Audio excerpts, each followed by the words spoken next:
faces in a timely manner, then your eyes will just get worse and worse and worse. We put the patient at the centre of everything that we do, and if we're working with and for Aboriginal and Torres Strait Islander people, then culture must play a part.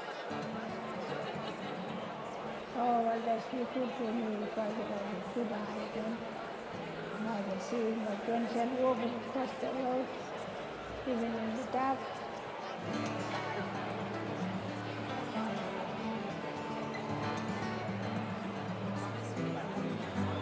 We put everyone on a bus, get everyone to Darwin. We'll get 20 people all settled in, make sure they're comfortable and settled at the hospital. Then one by one we'll just roll into the theatre. The eye health program is a fantastic program. There are lots of patients, they are getting benefit.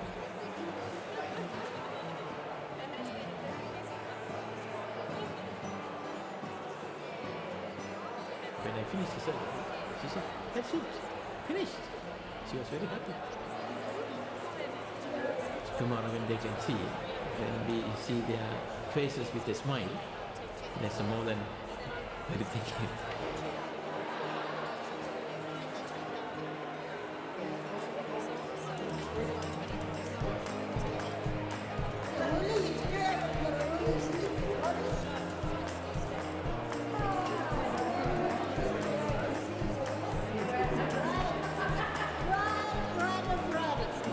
The efficacy and benefits of cataract surgery are phenomenal. They're going to sing the praise of this operation to all their friends. When I come back, I'll tell all my children. Yeah, my family, I'll tell them how they see.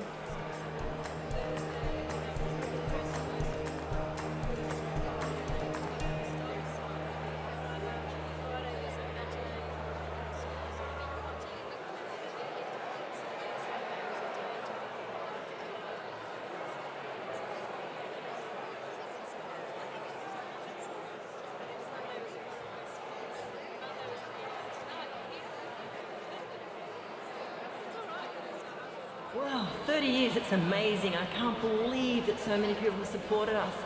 30 years, our donors especially, our wonderful staff on the ground. I can't believe that the Hollows Foundation has been going for 30 years, and Fred would be just blown away by what's happened. 30 years of the Fred Hollows Foundation is a testament to the incredible support of the Australian people and the hard work and dedication of the Fred Hollows Foundation team across the world. 30 years of the Fred Hollows Foundation is a lifetime of support from the Australian public, without whom we would never have been able to achieve these feats and reached over 3 million people with sight restoring operations. Thank you. Happy 30th anniversary. Happy 30th anniversary.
I want to see him playing with other people.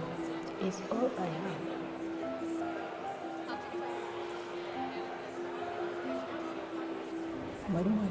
The teacher told me that he can't see the blackboard clearly. And even when the teacher tries to teach him using his book, still he can't see.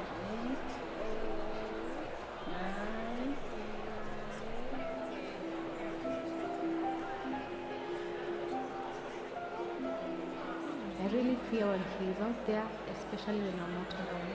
We live near the road, and a lot of vehicles drive by. I'm always worried. He doesn't have friends. Sometimes I sit down and look at him. I wonder what his life would be like.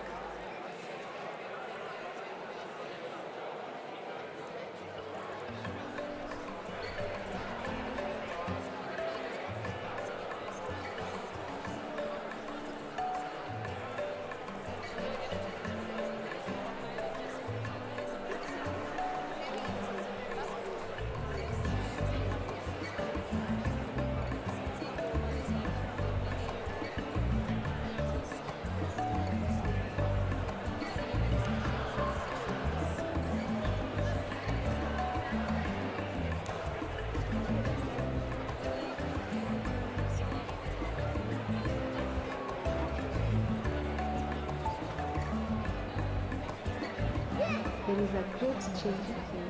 Now if I send him to the shop, he can go by himself. And he is here at home, he is able to read. When school resumes, I will take him back because I'm sure he will be fine.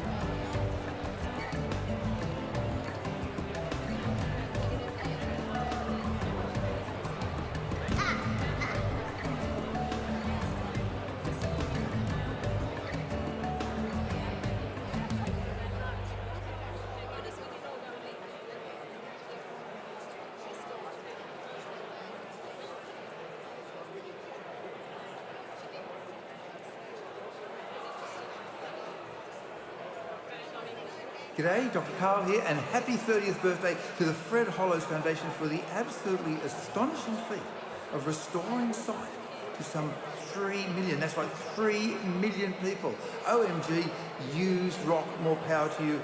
Happy 30th, 40th, 50th, and so on, more birthdays. G'day, Adam Spencer here, filming myself in front of a large bookcase to reinforce the point that I'm really intelligent. A quick happy birthday message to the Fred Hollows Foundation. 30 years. I'm honoured to say that the great man himself operated on my wonky eye when I was just a child, and it changed my life in exactly the way that the work of the foundation has changed the life of thousands and thousands of people around the world. Keep up the fantastic work, and thank you for your support of the Fred Hollows Foundation. Happy birthday.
Hindi siya nakikita dahil hindi niya kita yung tao. O kaunti lang. Yung mga kalaro lang niya, hindi niya siya mahiya. Ganon talaga siya mahiyain. Hindi siya nasanay kaya sa bahay lang siya eh.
pala kami sir na malaki sa Fred Hollows Foundation na tumulong sa anak ko na magkakita.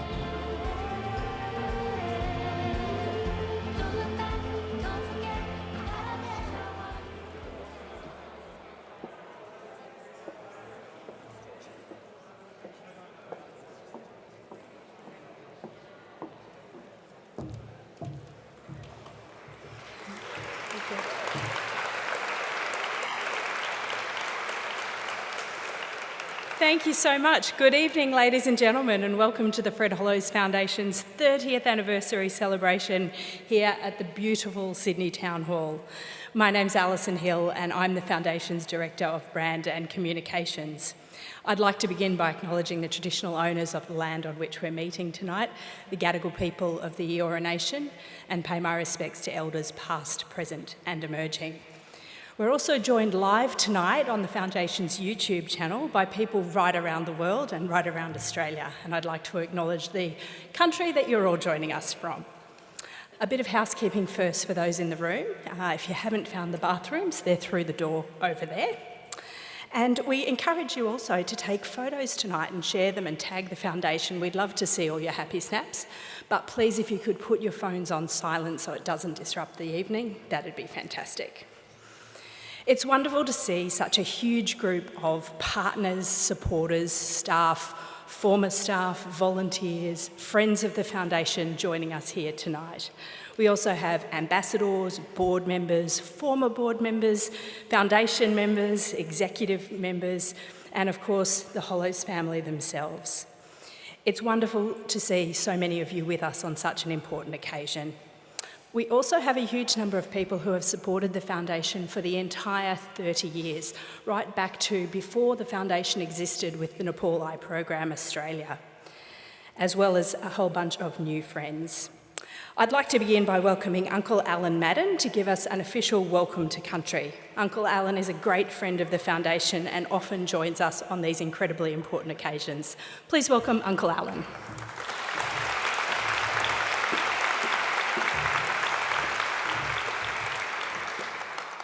Thank you. Ooh, bugger. Thank you. Once again, my name is Alan Madden, Gadigal Elder. For my first song, Welcome to Country to me is always an honour and a pleasure. Just to give you a little bit of an insight of where you are and who we are. I'm standing backstage and I'm looking at it, and it's really good. I can see a lot of my mob here. The old grey-head mob. Makes me feel good.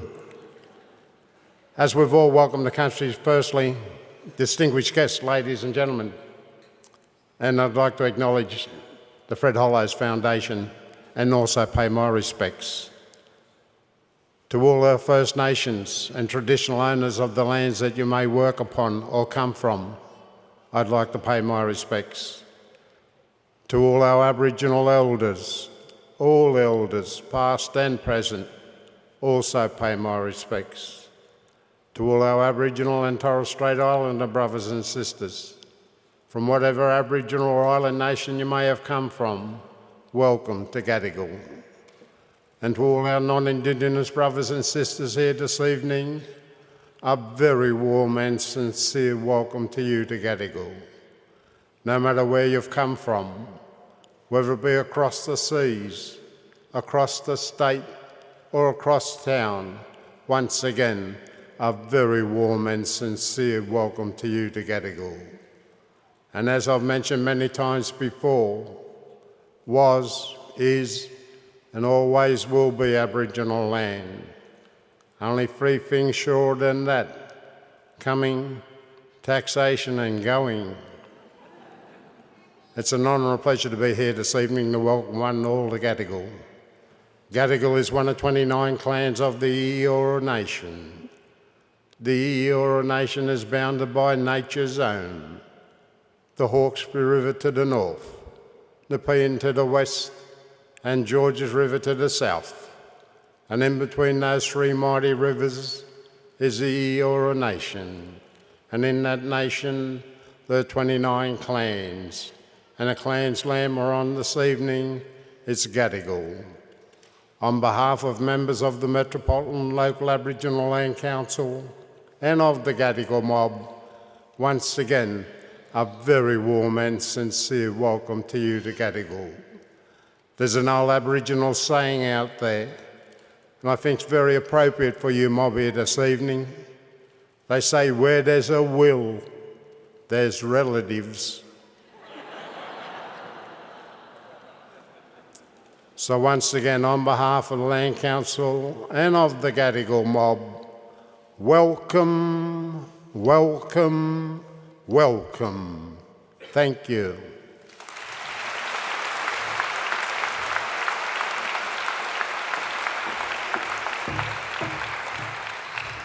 Thank you to Uncle Alan. He always gives us such a tremendous welcome. Tonight's event is going to highlight and celebrate the work the Foundation has done over the past 30 years, both here in Australia and right around the world.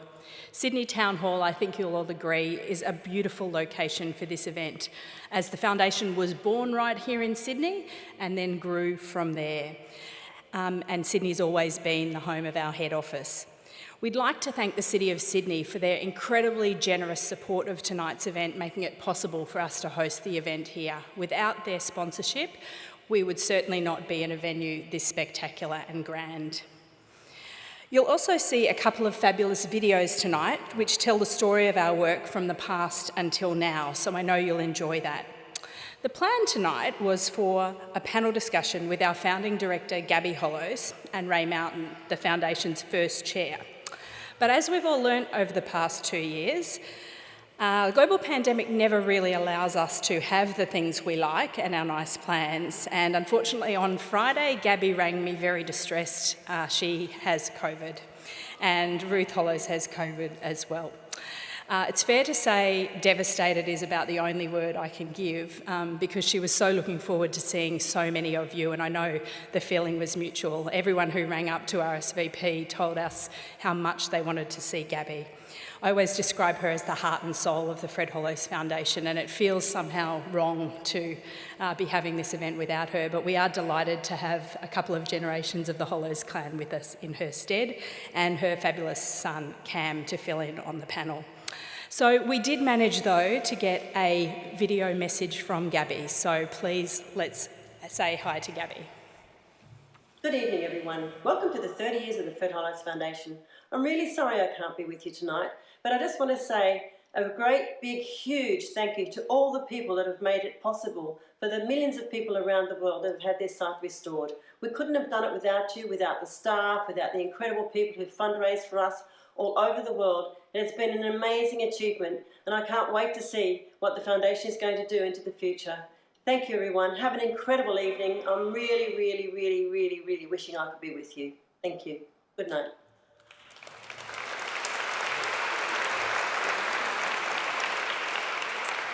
So thanks, Gabby, and Ruth for her video skills. I know you're both watching on from home, so we are with you in spirit and sending you lots of love. We've also had another message for an important person to share, Prime Minister Anthony Albanese. The PM had hoped to join us tonight but was unable to be here, but he sent a lovely message, and I'll read just a few words from that for you. Congratulations to all at the Fred Hollows Foundation as you celebrate your 30th anniversary. From the extraordinary vision of Fred and Gabby Hollows, the Foundation is today one of Australia's great development organisations, giving sight, health and hope to vulnerable communities around the world. Fred Hollows had a boundless capacity to meet adversity with action, to bring light to the darkness. In word and in deed, in acts of mercy and compassion, Fred gave life to his belief that the greatest attribute of mankind was to look after each other. For 30 years, the Fred Hollows Foundation has made real Fred's determination to leave no one behind. Thank you for your work to keep Fred's dream alive, doing good, honest work through a profound care and concern for others. So thank you to the Prime Minister for those kind words. And earlier this month, the Prime Minister of Vietnam granted the Certificate of Merit to the Foundation for the Fred Hollows Foundation's excellent contribution to support eye health services in Vietnam from 1992 to 2022. So it's wonderful to have recognition from governments here and around the world. To kick us off tonight, we're going to have some fun, and I'm going to welcome the Endeavour Harmony Chorus. They're an award-winning all-women a cappella group based here in Sydney, and they're going to sing the very appropriate Can't Take My Eyes Off of You. Please welcome the chorus.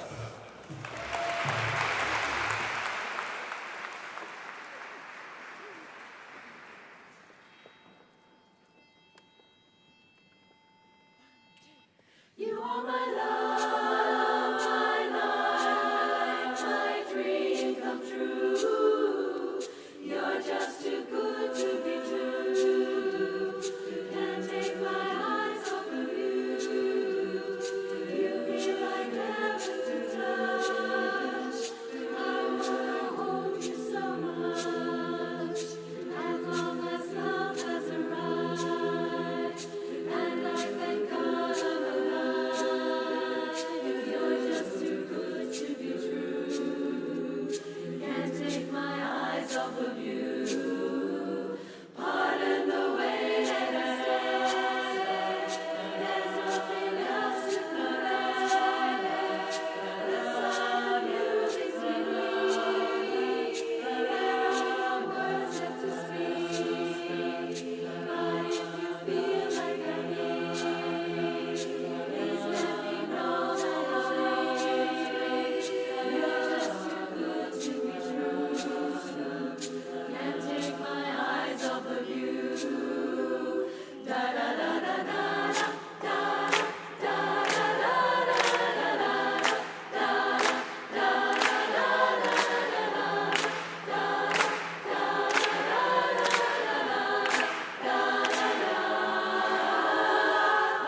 I love you, baby, and if it's quite alright, I need you, baby, to warm the lonely nights. I need you, baby, now trust in me when I say, oh pretty baby, don't bring me down, I pray. Oh pretty baby, now that I found you, stay. Let me love you, baby, let me love you. You're just too good to be true, baby. I can't take my eyes off of you, baby. You're just too good to be true, baby. It's true, so true. I'm in love with you, in love with you.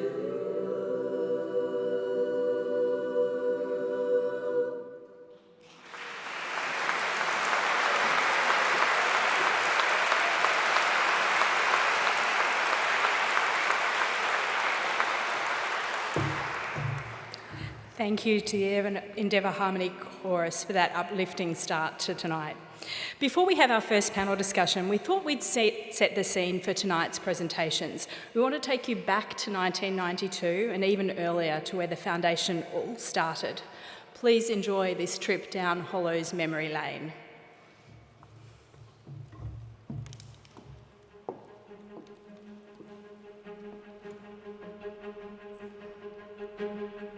What did he say? He says you can see quite well. I've done a lot of thinking about the last 30 odd years coming up. It's just an incredible journey.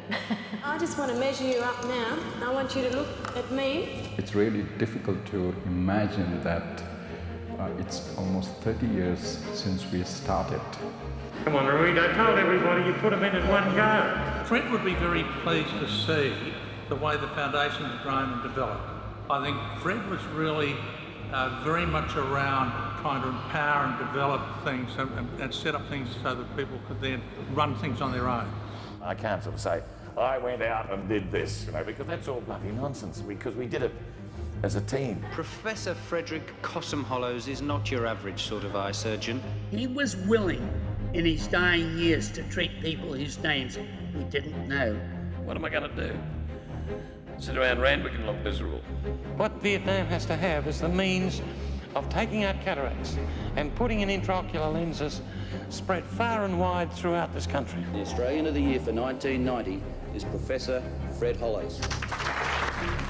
He did it out of his own philosophy. Every eye is an eye.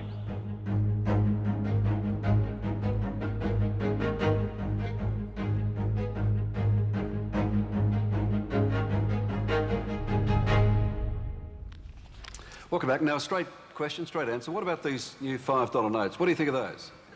Hate them? Well, Fred Hollows, the wild colonial boy of medicine, is going to tell you exactly what you can do with them. Would you please welcome Professor Fred Hollows?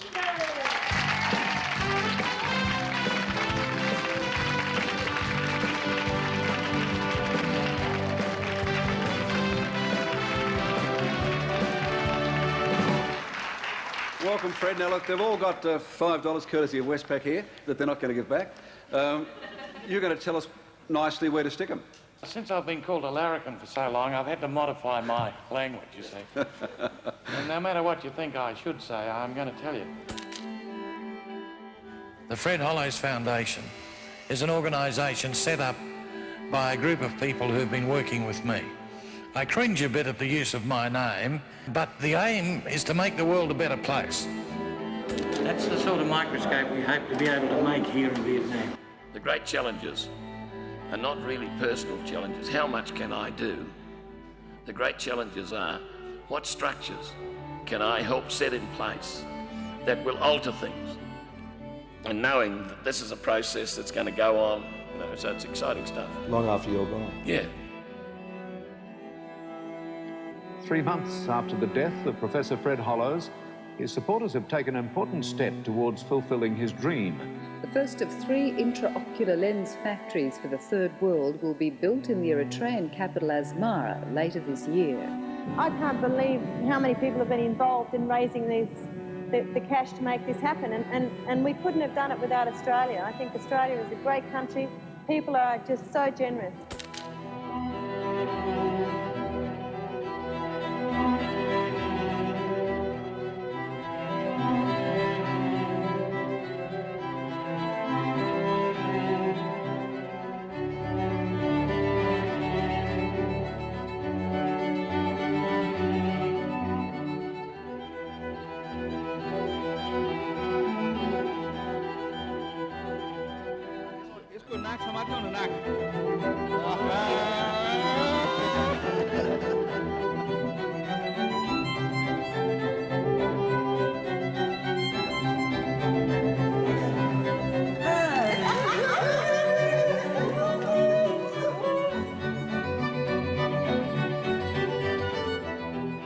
When Fred died, the idea didn't die at all, and I think it made a lot of people a lot stronger, and everybody has been just amazing. That they've just been so committed to actually making it happen, and I think he died very much in peace, knowing that we'd get on with the job.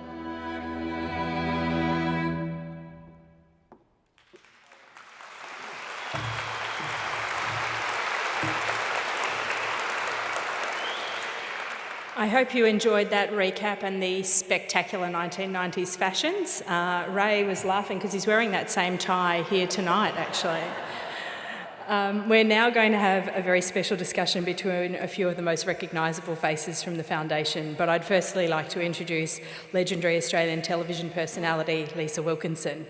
As co-host of the project on Network 10 and a multi-Walkley nominee and Logie-winning journalist, Lisa is one of Australia's most respected media identities.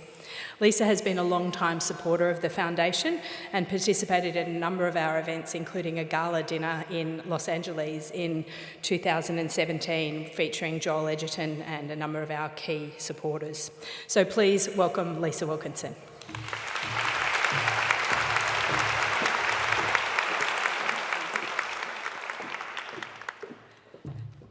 Thank you so much for that, Alison, and so lovely to see the town hall full. This is such a beautiful venue and an appropriate venue for us to celebrate 30 incredible years. How wonderful is it to not just see Fred, but to see Gabby up there. And I tell you what, if that is what COVID gives you, I want it again. She is such an extraordinary woman. I was just reminded, you know, it's 29 years since we lost Fred, and when he passed away, Gabby had 5 children under the age of 10 with twins that were just 18 months old. And in those 29 years, we've all witnessed her passion and her clear-eyed focus in carrying on the work of Fred, and it's just wonderful, so wonderful to see. And here we are 30 years on, which is a number that kind of resonates with me at the moment, because in a couple of weeks I'm celebrating 30 years of marriage. And I'm sort of reminded of the joys and the challenges that come over the course of 30 years, and that has certainly been the case for the foundation. But 30 years on, it is as strong as ever, and your presence here tonight just only reminds us of that. Now, it is my great pleasure to welcome two very special people to the stage. They need no introduction, really, because as supporters of this wonderful organisation, you'll all be very familiar with them. Dr. Cam Hollows is the son of Fred and Gabby, and he was the 10-year-old 29 years ago that I just spoke about. He's a GP based in regional New South Wales and grew up surrounded by the people who continued Fred's work. Cam spent time as an Australian government volunteer in Papua New Guinea as a marine biology and history graduate. A bout of malaria saw him change his focus from environmental conservation to medicine when he realised that a core thread of all development is good health. Cam visited many of the Foundation's programs as a child and has remained closely involved with the Foundation right through to today. Would you please welcome to the stage someone who is described on Wikipedia as Fred and Gabby Hollows' eldest daughter. Would you please welcome Dr. Cam Hollows? Thank you, Lisa.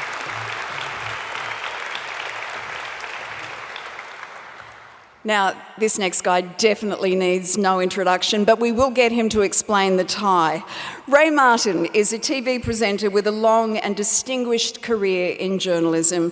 He was a dear friend of Fred's, having met him while doing a story in 1980 on trachoma in Aboriginal communities. Ray went on to become the Foundation's first chair when it was founded in 1992. During those crucial early years, he helped raise much needed funds and is a life member of the Foundation. He remains closely involved in their work, recently travelling to both Bangladesh to see the work in the Rohingya refugee camps and to Cambodia. He is quite the celebrity in Australia, and I think at last count has something like 143 logies. Would you please welcome Ray Martin?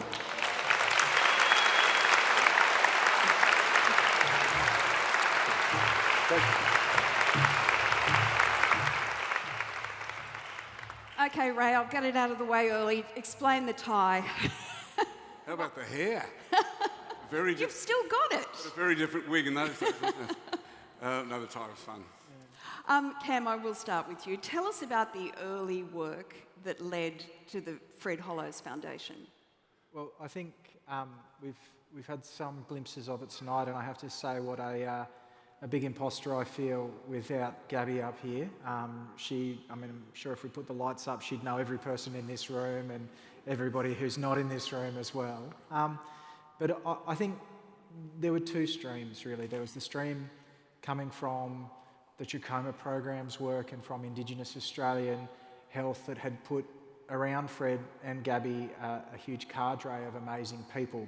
Professor Hugh Taylor, Michael Johnson, all those sorts of names that are sort of synonymous with the ongoing work of the Foundation. But then there was also... Ida Buttrose? Ida Buttrose, exactly. But then there was also the Nepal Eye Program Australia, which was already happening through the connection through Dr. Sandra Kruweet and the sort of connection that Australia has with Nepal. And of course the Eritrean side of things. And I think it was just a meeting of minds of people who wanted to get stuff done and were capable of getting stuff done.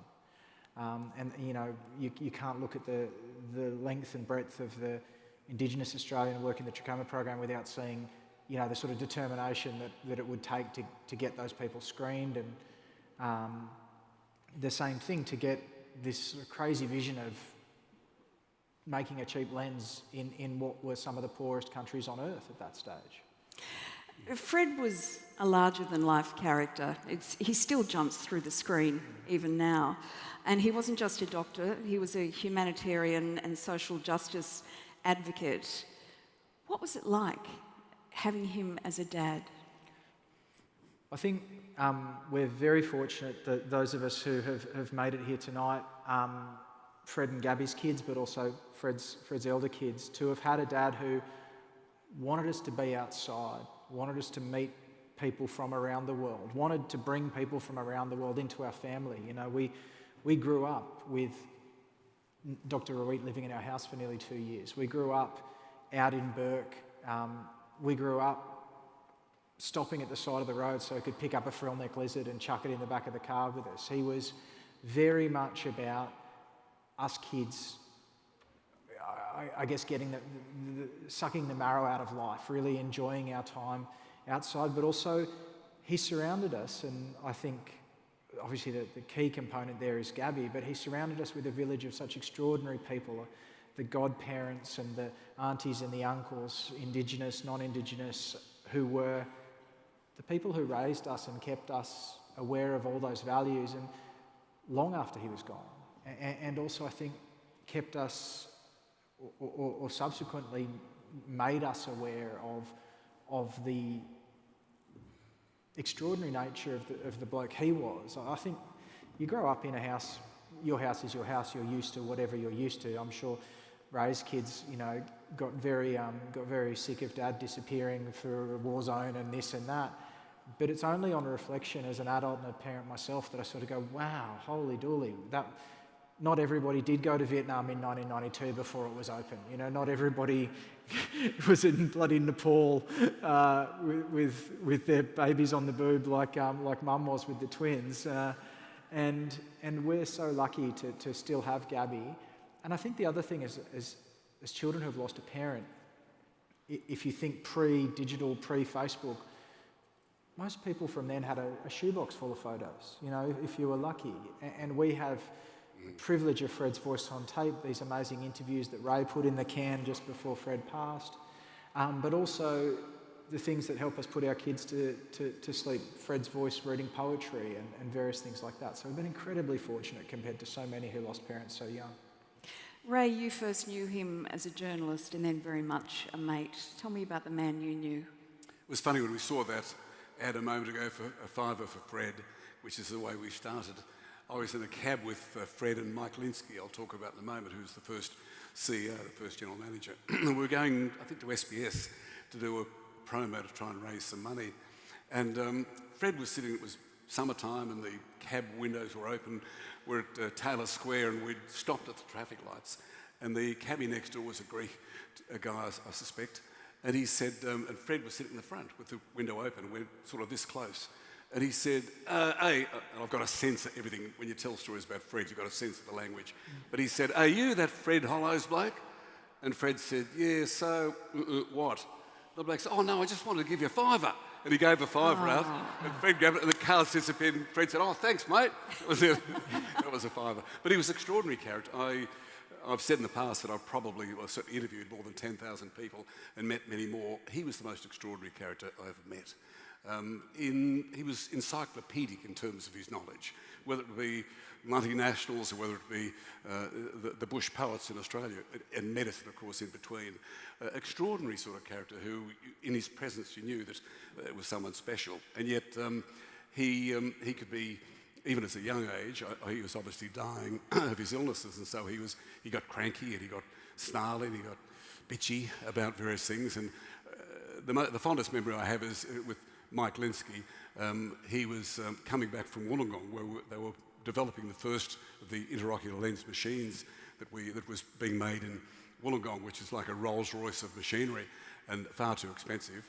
And Mike had told him that my mother, who was living in the bush in Gunnedah in New South Wales, had started to show some early signs of dementia.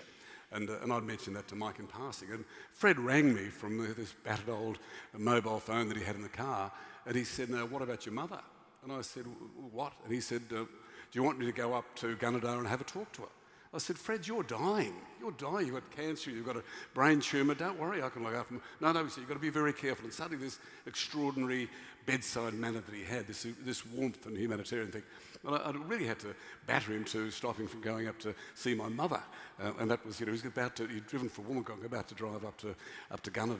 And so he was that sort of extraordinary character that you couldn't say no to.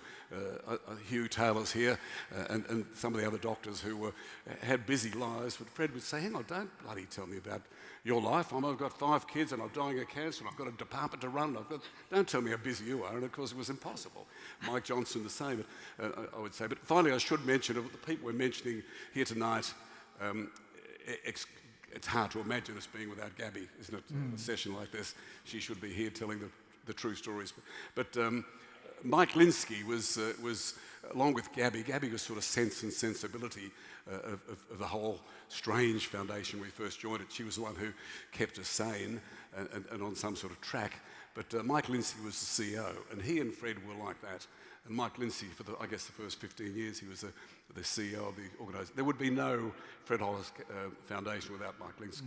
Mike Linsky was simply and there would be 25 hours a day. There wouldn't have been one without you either, Ray. I mean, let's give credit where credit's due, Lisa. I think it's important to acknowledge Ray was very good mates with Fred, but was also very good mates with the Australian public. They even let him get away with things like that tie, and I think that helped to put the organisation on its feet. And I think that I think Ray's often very timid about that side of things, Ray. But you also ensured that the foundation remained engaged with Indigenous Australian affairs as well, which I think is something we to this day are really trying to be engaged with.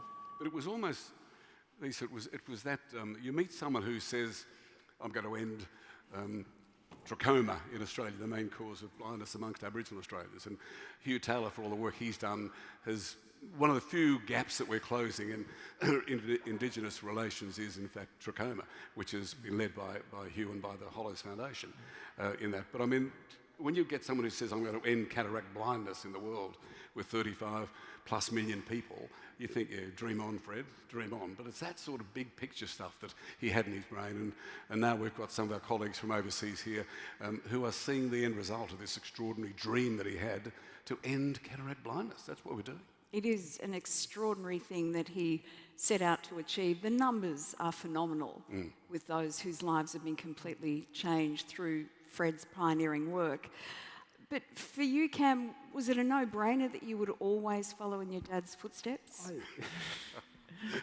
Big bloody shoes, hey? Yeah. Look, the beautiful thing about Farnham House was we were surrounded by extraordinary people.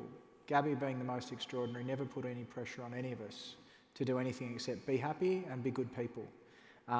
My journey into medicine was, as you led in with, a little bit convoluted. I was living and working in Papua New Guinea on an AusAid program, and I don't think I would have been much of a doctor at 20.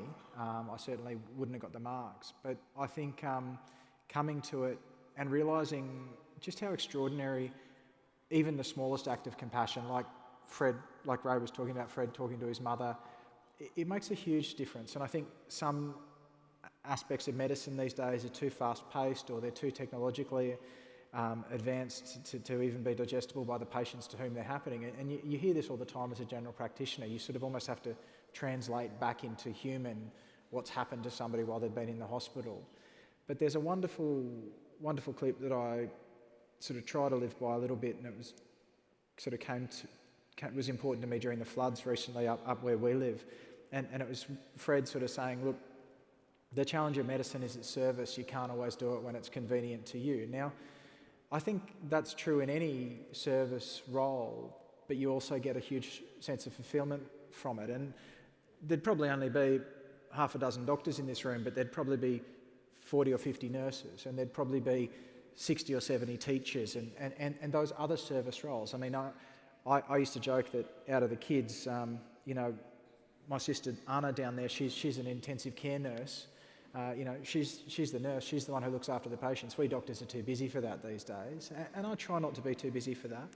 But I think the beauty that us kids have is we've got half a Fred, but we've also got half a Gabby.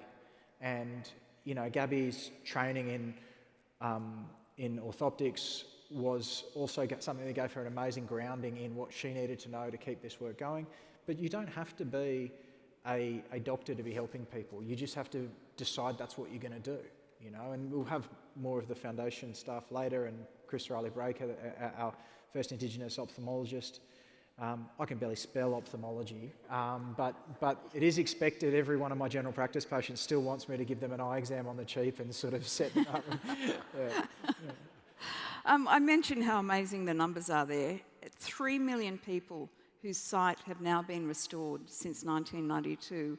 Why is eye health still something we have to work on today? Well, it's an extraordinary thing. I've got my 2 daughters here, and we've got our little nieces and nephews around. Something as simple in a child who's blind in the developing world will often be highly likely to lose their life before they're 18 months of age through misadventure, through being another mouth to feed, through being without the sort of basic opportunity to engage with education. You get this as a force multiplier. If you can get an older person with cataract, you know, the sort of more standard non-traumatic cataract, the senile cataract as it used to be called. Hesitate to use that words in present company, Ray. But when people start to lose their vision, almost inevitably it's a young granddaughter who has to hold their hand and take them, you know, around the village or take them around the community. And if we can liberate that girl by fixing granddad or grandma's eyes, you know, you're getting, you know, cents on the dollar for that investment. And I think you speak about 3 million surgeries or cataract blind fixed out of, you know, our global total, something north of 40 million. But I think some of the more extraordinary numbers are the prevention stuff that we're doing through trachoma work, through distribution of antibiotics for trachoma, but also through screening and preventing refractive error, and also as we start engaging with non-communicable, you know, diabetic retinopathy and those sorts of blinding diseases that aren't the sort of more simple stuff. It's hugely important, because if you can't see, you can't contribute, and if you can't contribute, then often you are a second-class citizen. And there's a huge component of gender in that, whereby much like there's a huge component of gender in the Hollows family, I'm the biggest of the Hollows girls, as we've discussed. 5 sisters, 3 of whom are laughing at me there.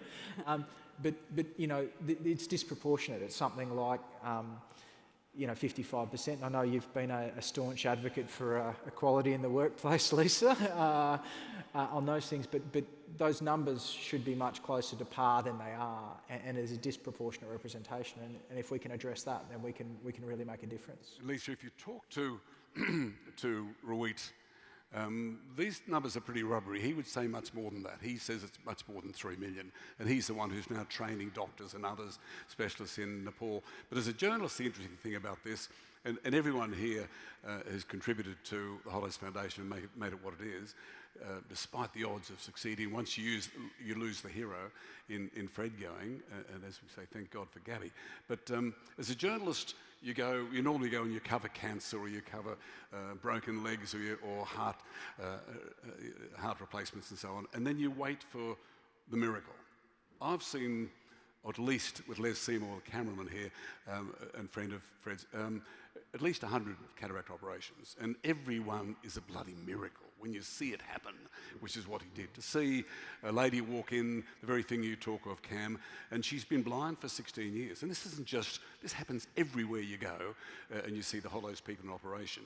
And she's been blind for 16 years. One in particular that Les and I did in the southern part of Nepal, and Nepal Ganj.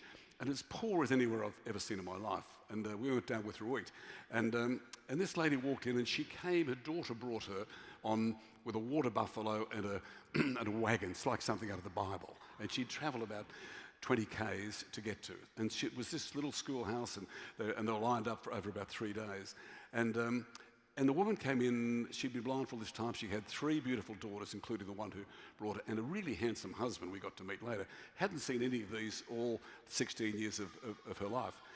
And in the space of about 12 minutes, one of Ruit's trained surgeons replaced the eye and talked to us, and then put the cataract on in my hand like a little brown stone, and then did the other one. And then she went in this little, a bed of straw and had a bottle of water there, and she spent the night, and the next day they took the patches off, and she at least had vision that she hadn't had before. And this beautiful beatific smile appeared on her face. And we went back to her village with her and the daughter the next day. And suddenly she was very humble, and she was very shy about our cameras being there and other strangers. And I said, well, you've now seen your daughters. What do you think? And she smiled and said, oh, they're beautiful. Now, she hadn't seen these daughters for 16 years, or her husband. And that happens every time. You mentioned children. Les and I went off to Laos, and we went up a river like the Heart of Darkness. And we went up this river without the doctors, just with a nurse. And they got 2 little boys who were about 7 months old, and they had congenital cataracts. We then took them down the longboat, down the river to these doctors, a doctor who'd been trained by Ruit. And there before our very eyes, they extracted the cataracts and replaced the eyes. The boys, Les was up there recently, the boys are playing soccer 7 or 8 years later and got a normal life, they're running around. Now, every time you give $25, that happens, that miracle happens every time. And as I say, I've seen 100 of them, and it still blows me away. It's hard not to cry. I know, I can see the tears in your eyes right now. So, Cam, what lies ahead for the Hollows Foundation at this point after 30 years? Well, I think you'll probably get a little bit of that from our chair, Jane, and from Ian a little bit later on. But I think what is key is that we've become a truly global organisation. And I think that the engagement with country managers, I've just met some of these lovely people who, thanks to COVID and all the rest of stuff, I haven't had an opportunity to engage with in recent years. But the engagement, I think it sometimes gets tripped over very quickly, but like all good Australians, Fred was actually an import, pardon Uncle Madden, apart from the original mob.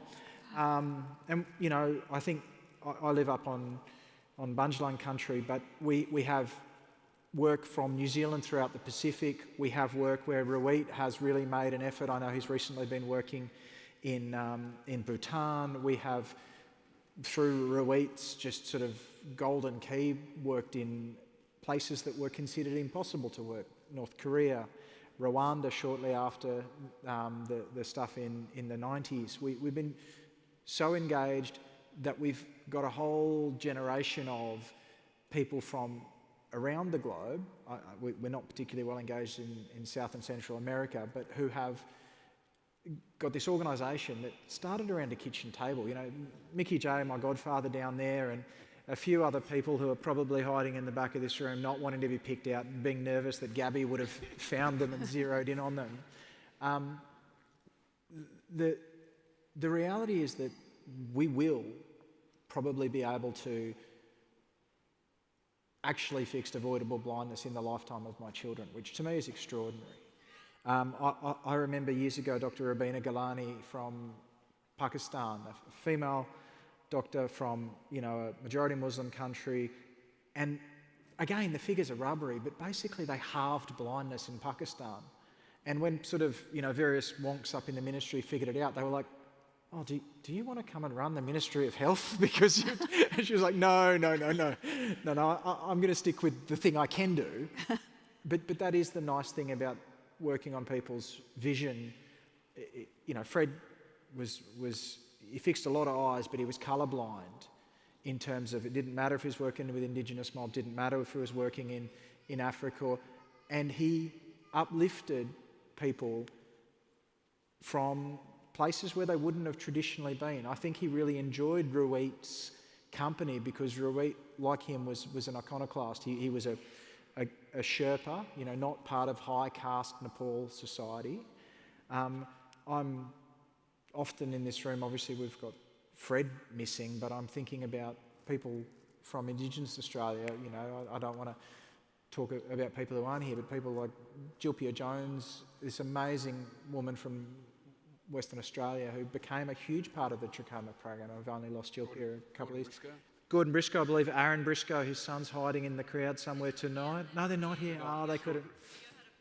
Oh dear. Yeah, Big O's one of the godparents, and you know, my godmother Naomi Myers, who ran the Aboriginal Medical Service in Ray's beloved South Sydney Redfern region. I'm sorry, I've probably drifted a bit there, Lisa, but I think the nature of it is that there is so much work to do, but so much of that is about preventing blinding disease, be that trachoma, be that diabetic eye disease. Can I just say that, you know, as in terms of you, the people who contribute here, there are people who consistently give $25 a month and make the difference in there. In the midst of all, Fred was a egalitarian, unequal almost, but about, I don't know, 6 or 7 years, Mike Johnson will remember, into the foundation, we were broke. We'd lost our hero. There was a financial crisis in Australia, and there was serious movement in the board amongst some very, very good board members who thought it was probably time to fold the foundation. And it was that serious, and Gabby was certainly in favour of keeping it going, and I was in favour, and some others were doubtful about whether we could make it. And I was doing a current affair, and I got home one night about 8 o'clock, and my phone rings, and it's Dick Smith. And Dick Smith said, are you still involved with the Hollows Foundation? And I said, yep. And he said, are they doing good work? And I said, they're doing fantastic work. And I said, why? And he said, I want to give you $1 million. Wow. $1 million. We were broke. We were flat on our backs. And I said, oh, okay. Why?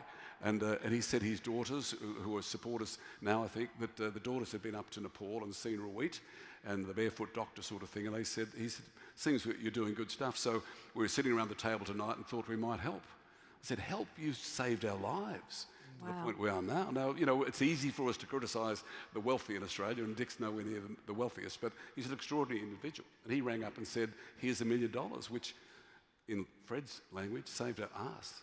But I also think we should probably doff our hats to people like Howard Davies and Graham Skeets and a lot of people who have been heavily involved in the foundation at a governance level across the course of these last 15, 20 years, because at one stage when Fred was doing the trachoma program, I think his bank manager called him and told him he was broke. You know, there's no doubt Fred had vision, but there's also no doubt that he wasn't necessarily, apart from in the surgical sense, doing the minutiae. But we have been able to weather COVID so extraordinarily well because of that planning and because of the hard work through the individual organisational levels at an in-country level, but also at a board level. And that's been because we've sought and surrounded ourselves many times with people who were never fortunate enough to have met Fred. They've all been exposed to Gabby, obviously. But that it was really nice to sort of come to the AGM this year and find that where I thought there was going to have been a huge haircut from COVID, our actual biggest problem was COVID's impact on the health system, stopping eye surgery from happening, but not the funding side of things, that the foundation had been able to sustain itself by building good structures in place and being very responsible with the money that has come out of people's, you know, cab drivers' pockets, little tiny, you know, church bake sales and stuff. I do the odd home visit. I was doing home visits for people in the floods, and there's the foundation magnet on the fridge with the little notepad, you know, and that's just so humbling. That's just so extraordinary. As journalists, we do it all the time, don't we? We do stories about foundations and about charities and good, bad and the ugly. I remember when I first started 60 Minutes, a foundation that still exists, I won't name it, in Victoria, and it was 85 cents in the dollar was for administration. 85 cents in the dollar, which meant, you know, obviously someone was ripping somebody off. But this is extraordinary, for those, all of you members of this is an extraordinary foundation. It works and it makes a difference, and what you do makes a difference. So, well done. Well, Cam, if anyone here is feeling particularly generous, Dick Smith, if you're in the audience, probably time to do it again. How can people continue to support the foundation? Well, so, I mean, obviously, like all things now, we've got a huge portal on the website of things, At the moment, many people, put your hand up. I nearly put my little buff on. Who's doing the 100 Ks for Fred this month in August?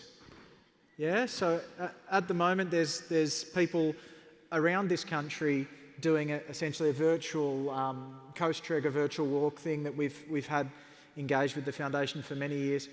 Last year, while we were in lockdown, when you could only go 5 Ks from your house, I asked someone in the office to sort of give me the numbers, and we figured it out. People had walked nearly 1 million kilometres, and we raised, I think, $2.5 million last year. I think we're close on target for that this year.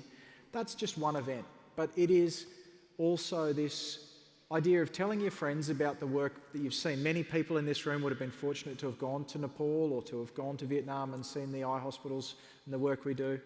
It's just humbling. I want to just share one brief thing.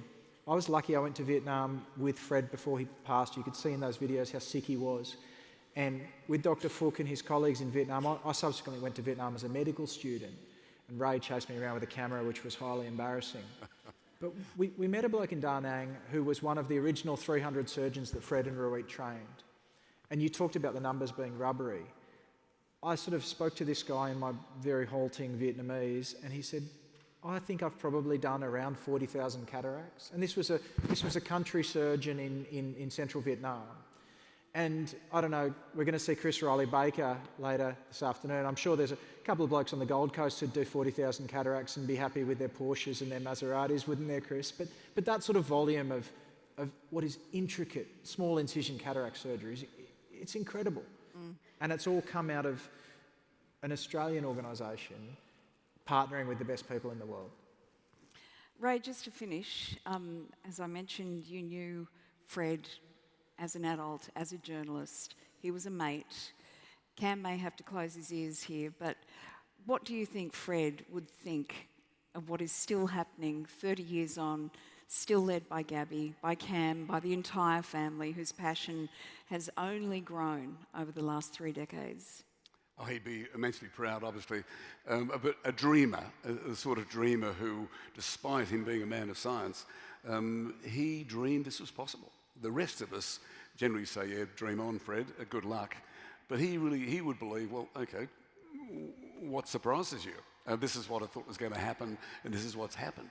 But you go, like the Vietnam experience we had that Cam talked about, and you see our good doctor down here we had 5 elderly people down in central Vietnam and on one occasion, and this wonderful gentleman who was a rice farmer, who was about 83, had been blind for a long period of time, and thanks to our genius surgeon down here, was fixed promptly. And we took him back to his house, and his wife was there, obviously thinking that when you get old, you go blind. And that's it, not expecting a miracle. So we went back. There was Cam and Jane and the doctor's team and our 60 Minutes crew and a whole circus of people running up the driveway to this lady's house. She stood and watched her husband come back, and he could see. And you could see, and she couldn't quite touch him. She reached out to the eyes that could now see and held back. And then she clapped to her Buddhist god, I suspect, and didn't actually clap audibly. She just stood there watching this miracle, and then the next minute they were posing with the doctor, and inside they went. And this is just one of those 3 million plus we talk about where it happens. So, I mean, that's my memory is that. But Fred also said, he used to say, I remember seeing him doing one of the operations on Vincent Lingiari, who was the most powerful blackfella in Australia at the time, and he'd gone blind. And the first time I met Fred in 1980, we're up in Gurindji country outside of Katherine. And so Fred decided he had to bring Vincent back to Sydney to see if he could fix his eyes to give him some of his power back. And he was able, one was inoperable and the other one he managed to fix. And so there was a moment in the 60-minute story in which Vincent, the most powerful blackfella in Australia, and Fred, about to become Australian of the Year, Fred said, how many fingers, Vincent? And Vincent said, 5. And how many fingers, Vincent? And Vincent said, 2. And a big smile. And Fred smiled and said to me, again, I won't use the language, but he said, Martin, this is so and so good, you shouldn't get paid for this kind of medicine. And that's what he meant. And he said, touch my finger. And this white finger went out, and the black finger of Vincent sort of touched, and we went tick, tick, tick. But it's what Fred was about. Fred would say, this is too good, this medicine. You shouldn't get paid for it. And that's the man he was. Everything about Fred's life was the tick, tick, tick moment, wasn't it? Ray and Cam, thank you so much. It's wonderful to get those insights. You've both been there for the last 30 years, and I know you'll both be there for the next 30 years. Would you please put your hands together for both Cam and Ray? Thank you.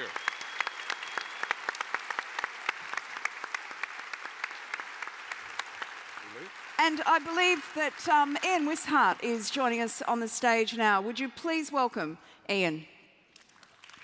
Thank you.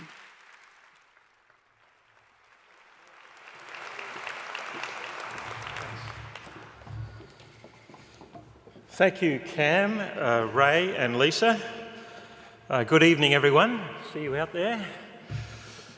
They said you'll be following Ray and Lisa, two icons of Australian journalism and TV, and Dr. Cam Hollows. Good luck. Thank you for joining us on this important milestone for the Fred Hollows Foundation. I'm standing here in some amazement at what this occasion represents. It's been 3 decades since Gabby, Fred, and so many of the people here tonight decided to bring much needed eye health care to poor and remote communities around the world. Now, I was in the sector in 1992, working for another aid organisation, and I thought, what an amazing cause, but these people have no hope. You know, it's so hard to raise money in Australia. I doubt they'll last 5 years. And they nearly didn't. But the generosity and the kindness of the people here tonight, and the thousands and thousands of Australians who gave their fivers and kept that vision alive. It's also a time to remember the resilience and strength of all the people around the world who live with avoidable blindness and vision impairment every day, simply because they're born like that or they acquired it, and they live with that resilience, but they're waiting for us and the services that we can bring. And I look out into this audience and I see people who were there even before the foundation began. We've heard the name NEPA, Nepal Eye Program Australia. That was generosity starting before the foundation. I'd also like to acknowledge my predecessors in the CEO role, Mike Linsky and Brian Doolan, only though they can really know what a wild ride it is to be the CEO of the Fred Hollows Foundation, but what a privilege it is.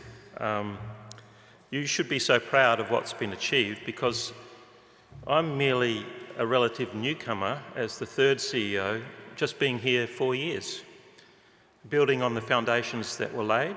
But I'm also bursting with pride to be just part of this. I like that while it's grown to be a global organisation, it's also quintessentially Australian. It's very practical, helpful. It's got a kind of friendly, no-nonsense kind of culture. And it's always willing to stand up for what's right. And I also like the fact that it's still very connected to place and people. It's not forgotten Fred's spirit and his dedication to Aboriginal and Torres Strait Islander people or their fight for justice. We all should be so proud that the foundation is like that, and that it has restored sight to more than 3 million people in the past 30 years. And on top of that, we've trained hundreds of thousands of community health workers, nurses, surgeons, and supported the distribution of millions of doses of antibiotics for trachoma. So we know the impact is far greater even than what we can count. Especially when you consider the economic and social impacts of restoring sight. So many of our patients talk about what it's like to be able to see their children again. I've seen elderly people see each other again for the first time. Or finally to go back to school or work and earn a living. These are things that many people take for granted. We know that arriving to this point, our 30th year, was not without its challenges. It never is at the foundation.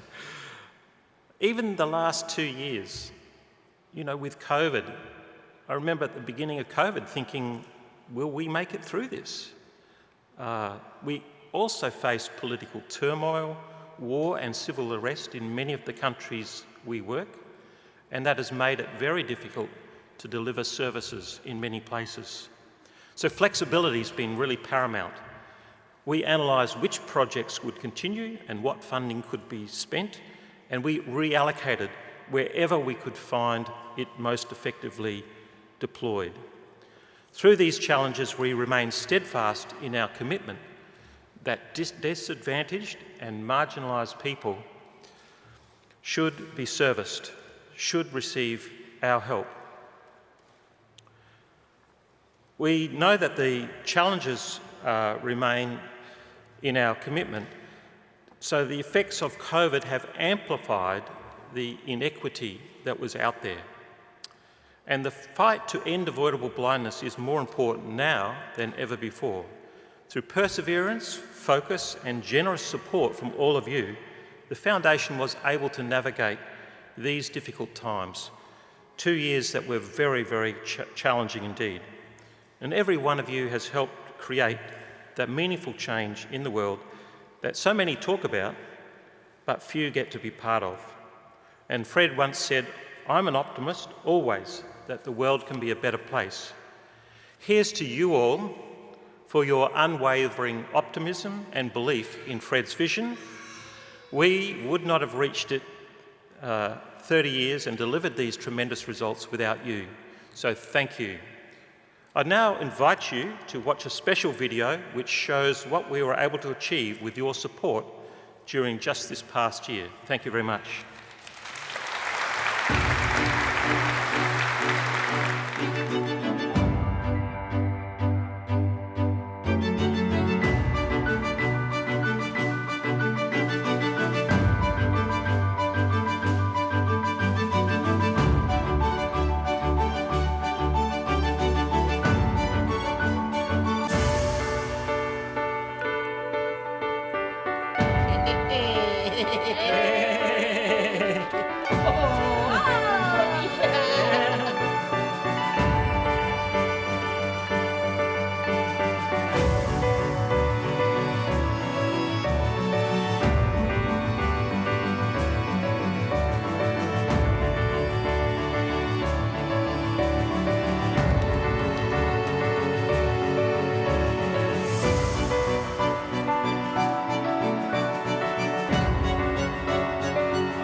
Apologies, just had to call the husband, just to remind him 30 years. I'm sorry, that was a little shorter than I was expecting. I now have the wonderful honour of introducing our second panel for the evening.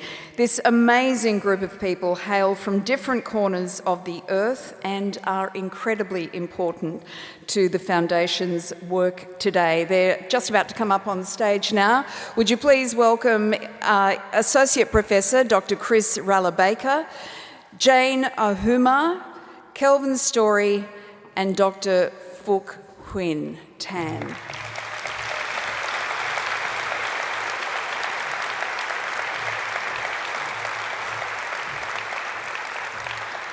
Now, I'm just going to go from left to right so you know exactly who I'm talking about. Dr. Chris is Australia's first and currently only Aboriginal ophthalmologist.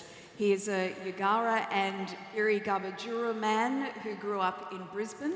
Dr. Chris undertook a fellowship with the Foundation in Fiji after passing his final ophthalmology exams. Jane is the country manager for Kenya and also oversees the Foundation's work in Rwanda and Burundi. She recently celebrated her 10th anniversary at the Foundation. Kelvin is the Director of the Global Program Implementation, also based in Nairobi in Kenya. He's worked for the Foundation since 2014 and is responsible for providing frontline leadership and support to the Foundation's global network of country programs. And Dr. Phuc joined the Foundation in 2003.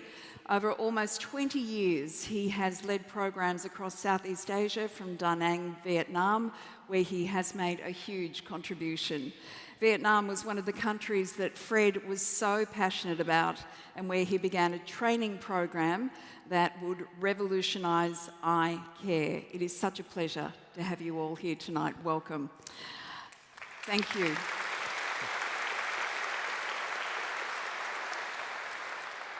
We've seen those videos and the materials that the Foundation has produced, that behind all the huge numbers, there are individual people whose lives are changed when their sight is restored. If I can start with you, Dr. Phuc, can you think of one person whose story about sight being restored has really stayed with you in the years that you've been involved? Thank you for your question. I think you give me a very easy question. There's a lot to choose from. Yeah, and there are lots of patients that Fred Hollows Foundation support in Vietnam. But one of the very famous persons is the little child, 6 years old, when the foundation came in Hanoi in 1992 and give it the life-saving, restoring the sight of him. And his name is Trần Văn Giáp. And he appeared in the very iconic photo behind me. And Giáp is still seeing now, and he's 36 years old. He lives in Saigon, Vietnam, and have a family with 2 children, and he's a teacher of mathematics in the junior high school. So that is the patient that the foundation support 30 years ago and changed his life. Beautiful. Yep. Wonderful. And what about for you, Kelvin? Is a story that stays with you? Yeah, I think for me it's very, very personal. So I joined the foundation in 2014, and my background was nowhere near eye health. I was in HIV and AIDS. Of course, it's one of the challenges where I come from in Africa. The systems, the approach is a little bit similar, but I had not read or interacted much with eye health. So my first field trip was to Ethiopia, and the team was very generous to ensure that when the surgeries were happening, we're there. So we passed a group of women waiting for surgery, and I had never witnessed change and transformation within such a short time, where women are in patches, and we went into the theater, and the following day, we had an opportunity to see these women. The difference between what I saw a day before and this day has lived with me all the days of my work, and has really given me courage to what we are doing is an amazing thing. And when I went a little bit deeper to understand our work and interact with my colleagues in other countries and some of the partners that are supporting our work, it has really stayed in me to believe that we are doing something incredible. And that story of those women is the story that I always tell my friends, the reason that I'm still with the foundation today. And Jane, what about you? Yeah. For me, thank you. For me, we have seen celebrated how our surgeries translate to people seeing that impact. And for me, I just want to look behind that, and who are these people behind that change? Because behind that, we have the primary healthcare workers who actually work with the villages, in the homes, to educate people. and to bring them to the services to create awareness. So primary healthcare workers stands out for me because without them we will not be able to identify these patients because of their awareness. So they create awareness, they create demand, and then they create that referral system that brings these people to the facilities for surgery. So that stands out for me. Yeah. Another round of applause, I reckon. And Dr. Chris, for you. Look, there are so many stories. The first work that I actually did with the Hollows Foundation was in the top end of the Northern Territory. And then, of course, as you mentioned, I did the Fred Hollows Foundation Fellowship, both in Alice Springs and Fiji. But the incident and the patient who sticks in my mind was a gentleman from the top end who we had performed cataract surgery on. And I knew that cataract surgery had life-changing effects on individuals' lives and on their ability to interact, like we've already heard today. But even as an Aboriginal man myself, I had never actually sat down and thought about the impacts that it has on culture, and particularly for the world's oldest living culture. And that man taught me something. He taught me that we'd given him his eyesight and we'd given him his ability to interact with his family and see his family and engage with his community again. But what was more important to him was actually his ability to pass on his knowledge that had been passed on to him. And that for him was the biggest impact of having his vision back from his cataract surgery. I've never forgotten that, and it's one of many, many stories I'm sure we all have. But it was the impact on culture that he could pass that on. Can you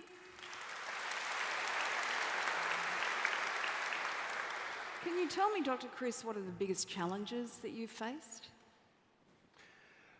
With outreach work, it would have to be, I think, developing the trust with people.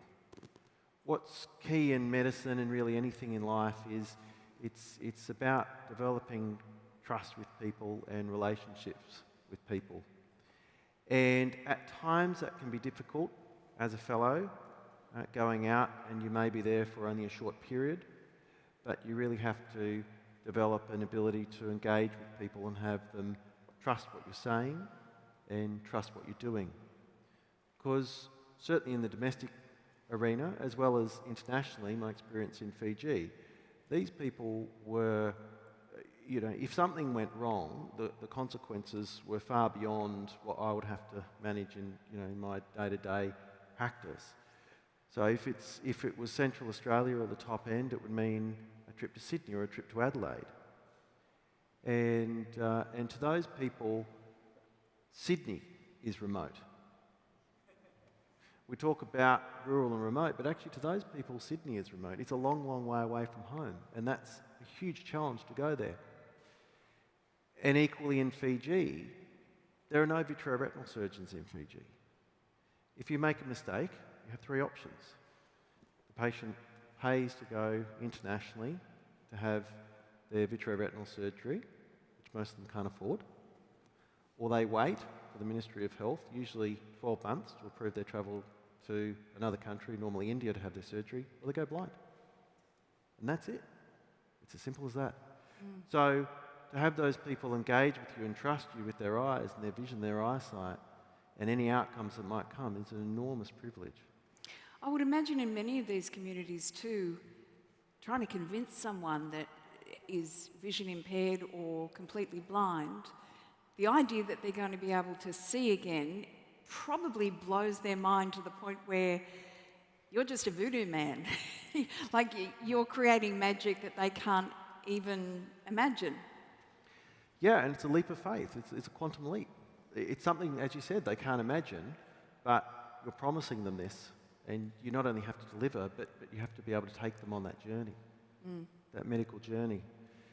From the Indigenous perspective as well, something I learnt was at times, even though people couldn't see, there was an apprehension about surgery because it was seen as taking a part of their body. There was an essence of their body that was being removed, which had to be worked through as well. So there are always layers on layers of challenges with these people, and as I said, it's about taking them on that journey in a very earnest and genuine approach. And I think that was why, well, one of the reasons, I never met him of course, but one of the reasons why Fred was so successful was he was able to take people on that journey with humility and explain things to them. What about you, Kelvin? What have been your biggest challenges? Yeah, I think just building on what Dr. Hollows said, one of the biggest challenges is getting to reach the communities that need the services. We work in areas where sometimes you find the cultural beliefs about the whole aspect about surgery and treatment, and you have to do a lot of work to convince the communities, convince the gatekeepers. In particular case, I recall a case where this woman was blind, but the husband could not allow the wife to go for a surgery because of the power dynamics. So even before we talk about treatment, some of the challenges is about working with the communities, working with the gatekeepers, working with the community leaders. And Jen has just talked about the community health workers who are the front line of our work. And that's one of the biggest challenges. But more importantly is also the whole challenge about human resources. It's a big issue, and most of the countries where we are working, the ratio between the doctors and the people who need the services is very huge. And it takes time to train a quality doctor. I think Dr. Kim can testify to this. So we have to make sure that quality is embedded in everything that we do, because a bad surgery can wipe out the whole trust and the confidence in the community. So keeping trust with the communities, the beneficiaries, the people that we serve is one of the big challenges that we work with. But if we look back at the story of 30 years, it's something that we have lived up to the challenge. But we never stop to believe that it's a challenge that we have to work on. Jane, are there particular challenges in Rwanda? Just as Kelvin and the doctor said, in Rwanda specifically is the human resource. And looking back where we have transitioned today, we can say that we are very proud because the first eye doctors are just about to graduate. Because in Rwanda, people are waiting for surgery, but the surgeons that are based in the city, they are working in the city hospitals and in their private clinics, so they are only available over the weekend. So they can only go to the provinces over the weekend to conduct surgery. So patients have to wait. There's a long waiting list, but because of the lack of human resource, that is a big challenge. So through the foundation support, the donations that we get, we have just now trained graduates, residents who are graduating in October, and we'll be able to now provide services, continuous services in the provinces. So that's a huge challenge in Rwanda. But I just want to mention also that the Rwanda, for example, Rwanda government is the empowerment and the ownership is there. So they have embraced and they put a lot of focus and resources to support eye health, as opposed to, for example, in other countries where one of the challenges is to bringing government on board, that advocacy to elevate eye health, to become part and parcel of the agenda discussion, the health agenda. So we have, I remember when I joined 10 years ago, I joined the foundation, we were like, the hospitals could ask us when we were saying, can you put a bit of money in eye health? Then the question would be, show me who has died from blindness. So it's not seen as, as a big issue? So, yeah.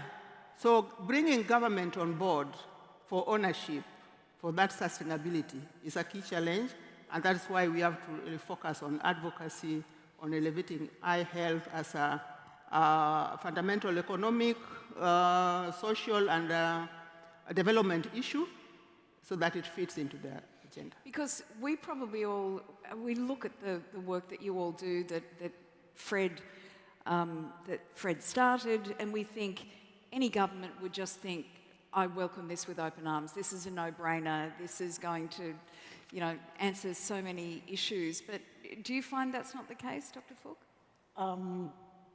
Not exactly like that. Okay, I can give you this example. So I will start with the, I agree with my colleague about the workforce is the biggest challenge.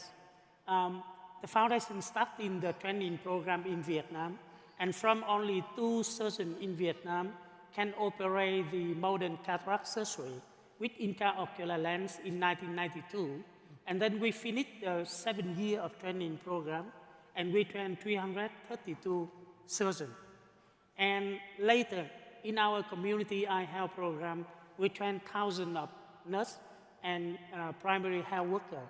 However, statistics recently still showing that in Vietnam, 1/3 of the district, that means around 250 of the district in the country, they don't have the eye doctor. So the training, the more eye doctor is still continue.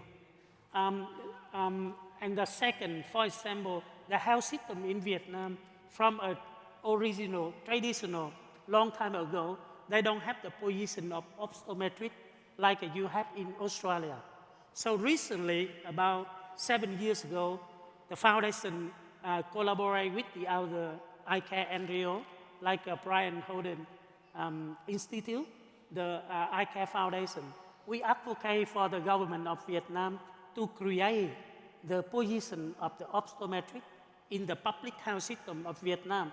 But they pilot only 2 universities, 2 medical universities in Vietnam, and so far only 300 of the optometric graduated.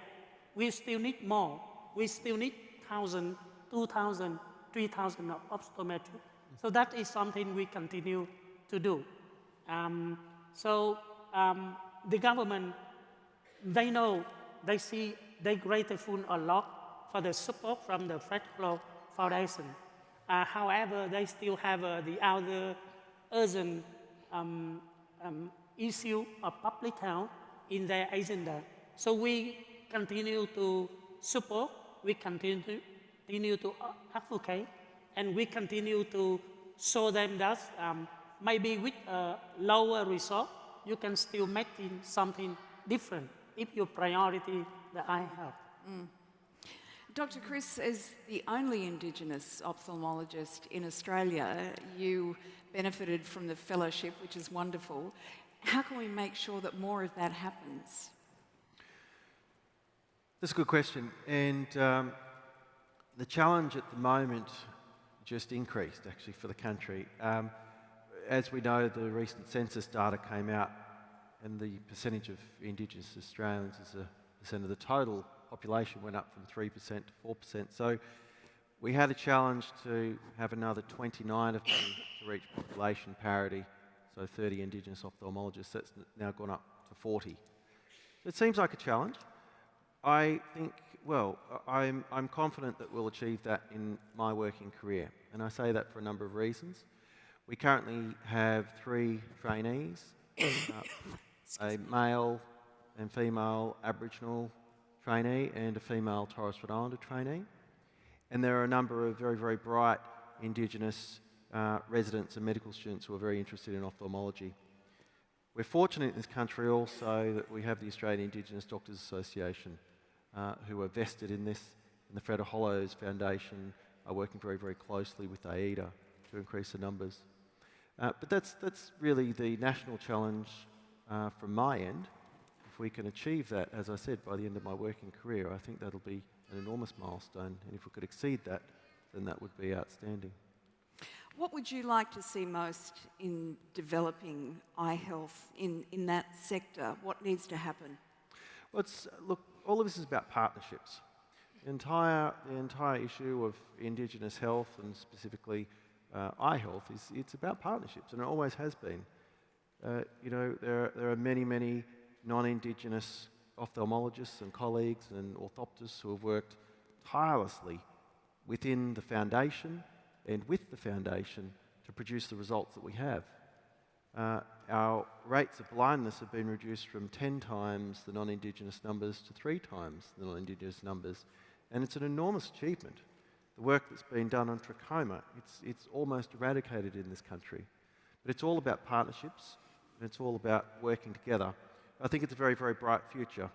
So that is to say, it doesn't fall on the shoulders of an individual like me. It doesn't fall on the shoulders of 30 or 40 Indigenous ophthalmologists. It falls on all of our shoulders to continue working together to improve the outcomes for really all Australians. Jane, what encourages you to keep going? Sorry?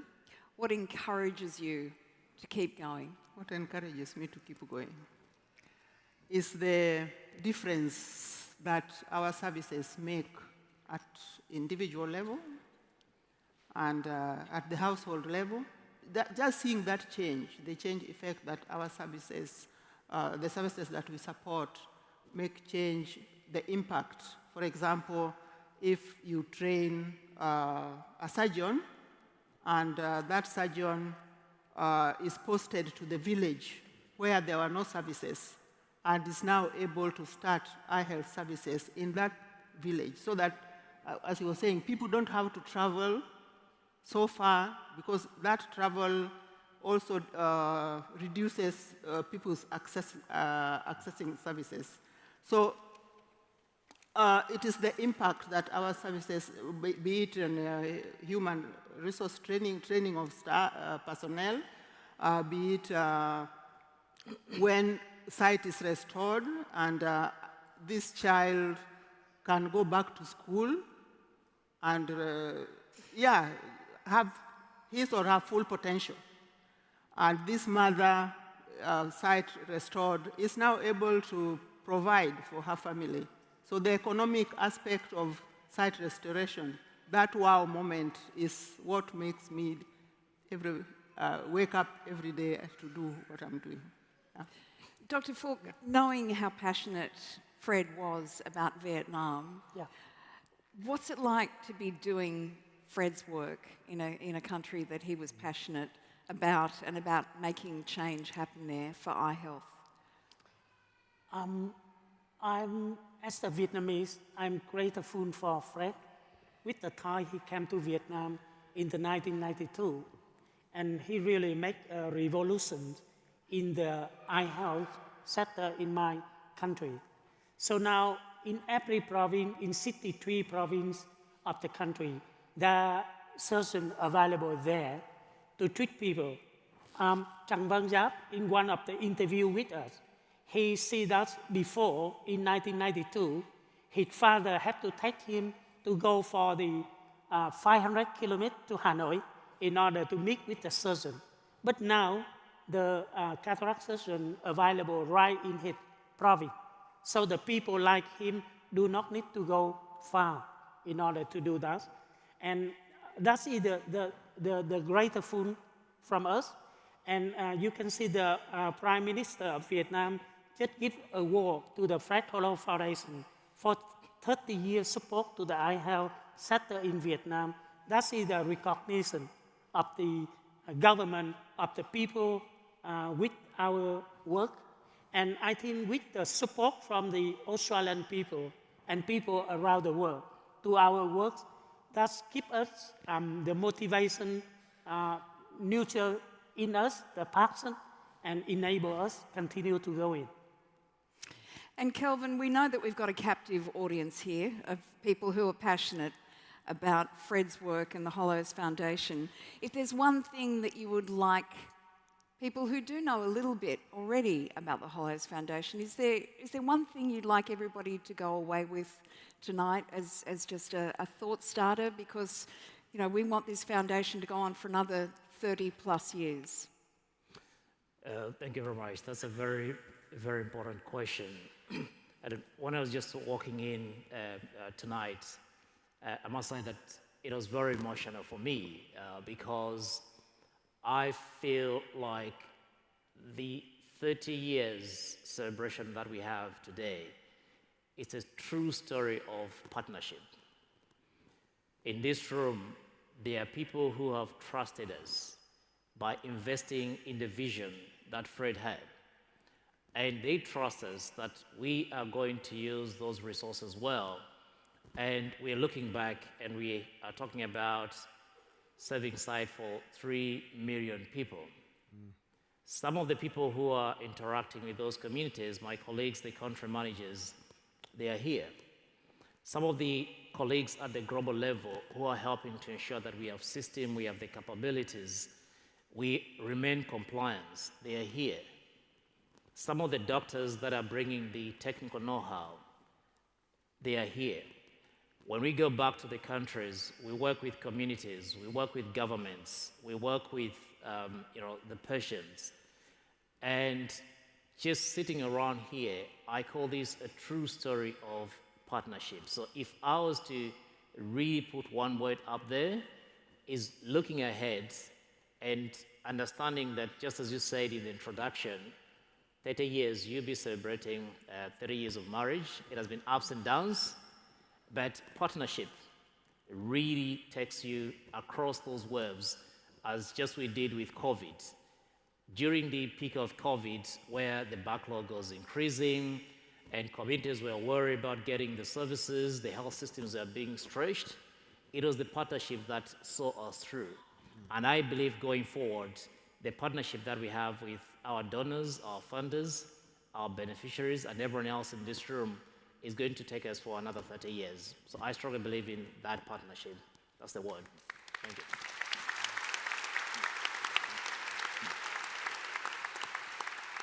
To all of you, thank you so much. Thank you for being here this evening. Thank you for giving us an insight into the extraordinary work that you do, continued passion, and you change the world every single day with the work that you do, and it's wonderful to have you here at the Sydney Town Hall this evening.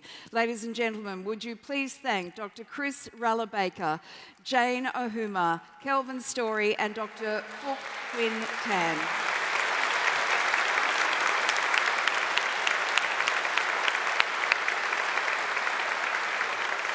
And please keep your hands together for the chair of the Fred Hollows Foundation, Jane Madden.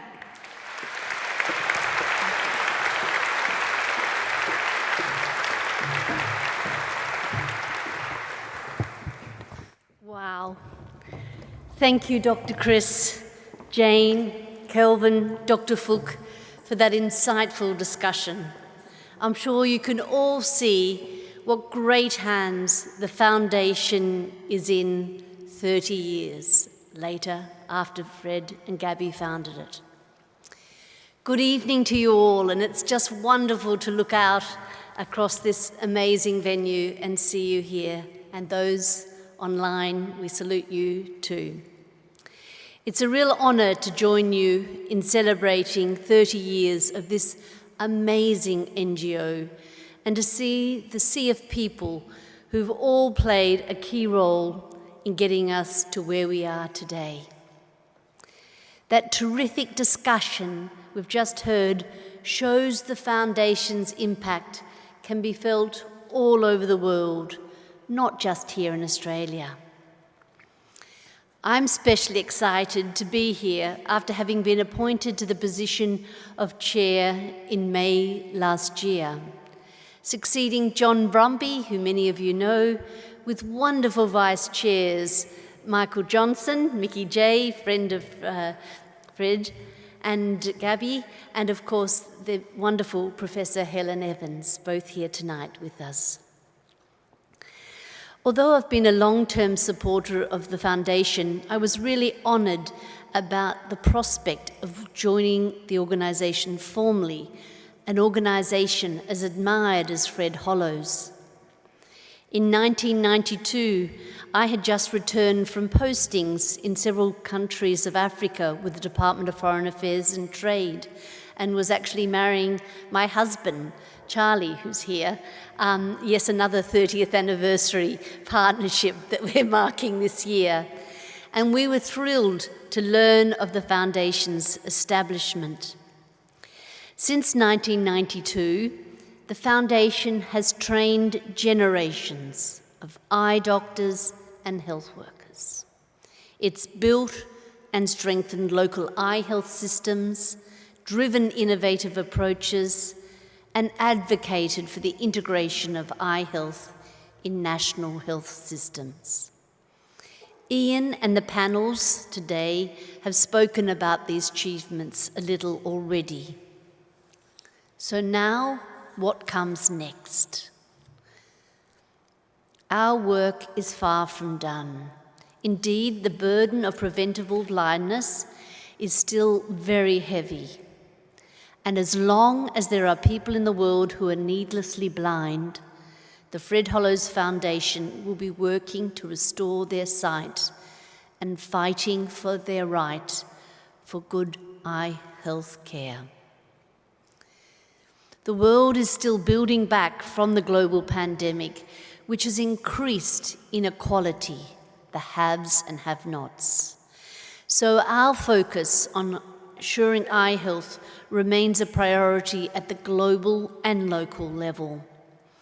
Last year, the United Nations General Assembly committed to tackling avoidable blindness and vision loss, which was a great step.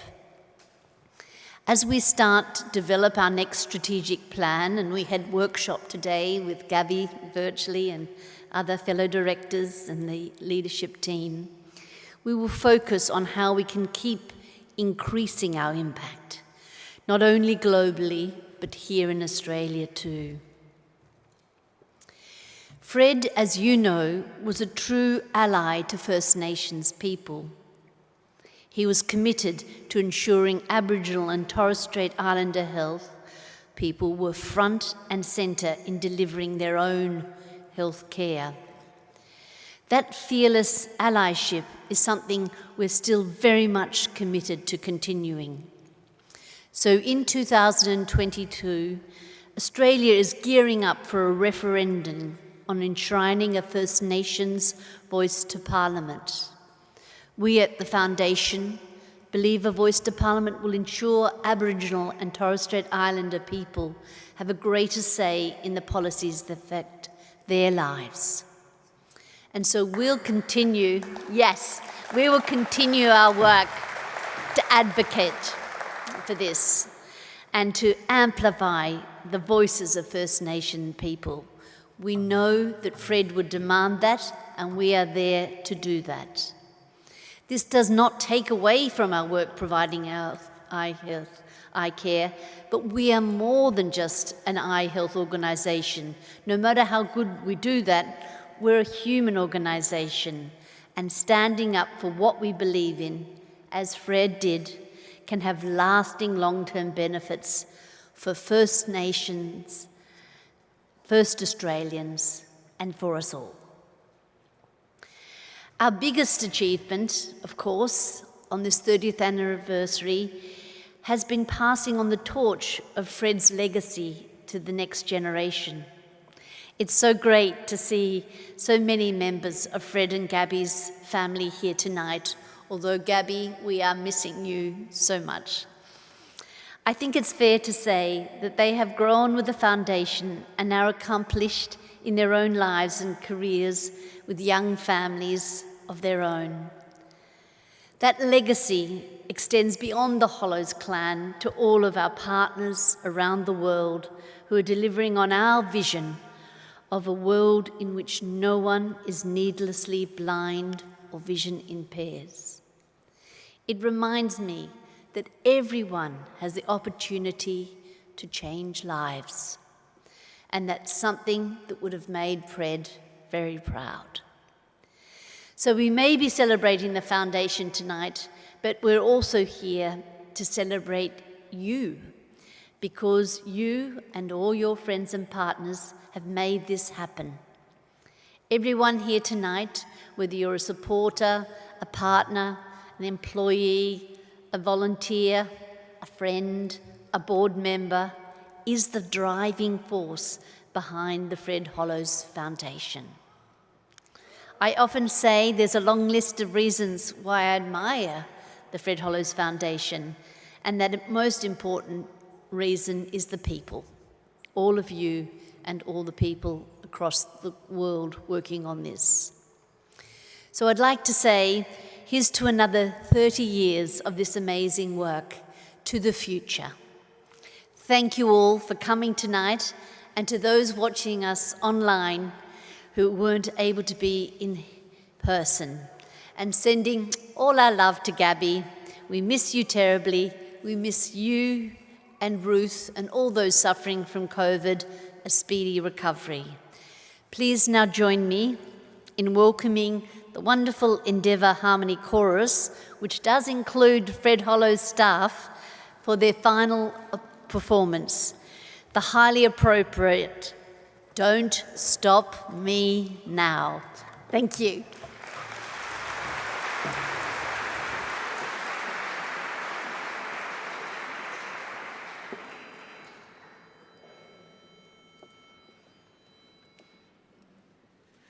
Tonight I'm gonna have myself a real good time. I feel alive,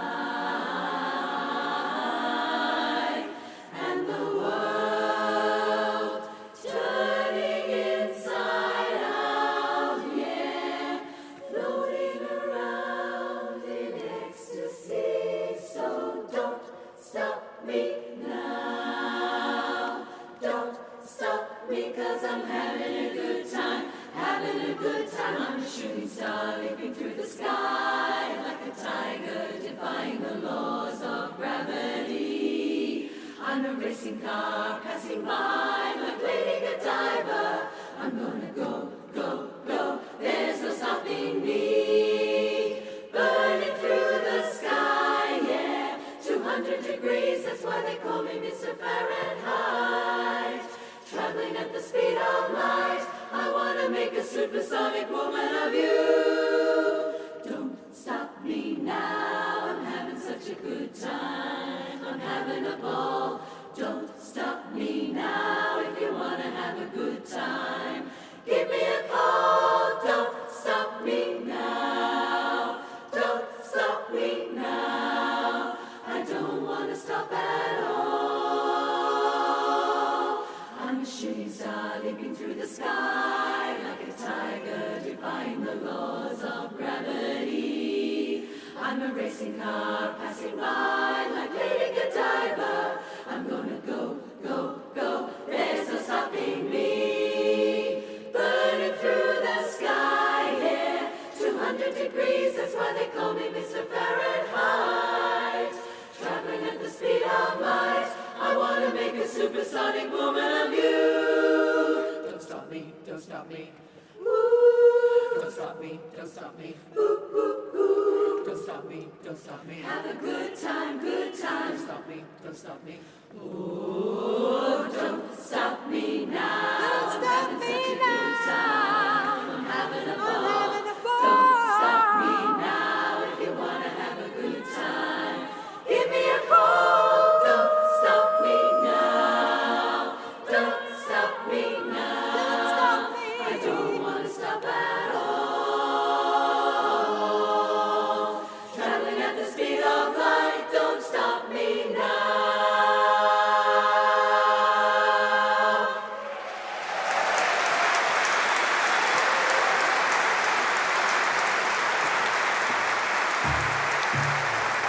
Please keep your applause going for the Endeavour Harmony Chorus.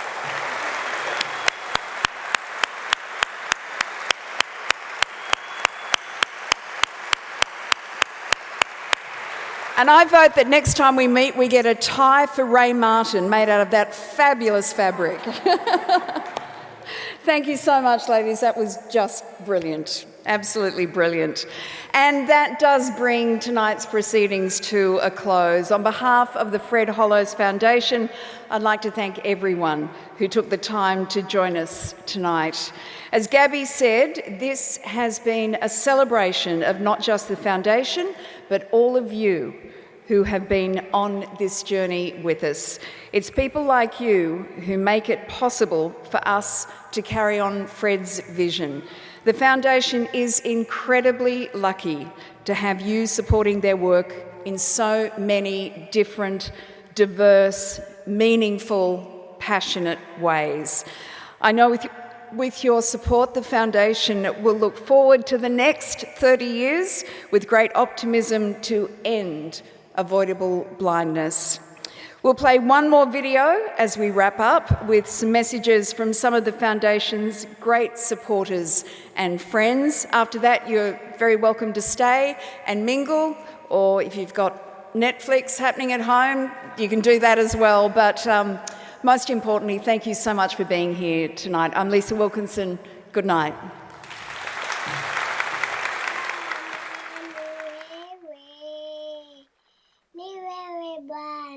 Ni wewe Bwana, ni wewe Bwana. I believe the basic attribute of mankind is to look after each other. And that's what makes humans look after other humans when they're in need.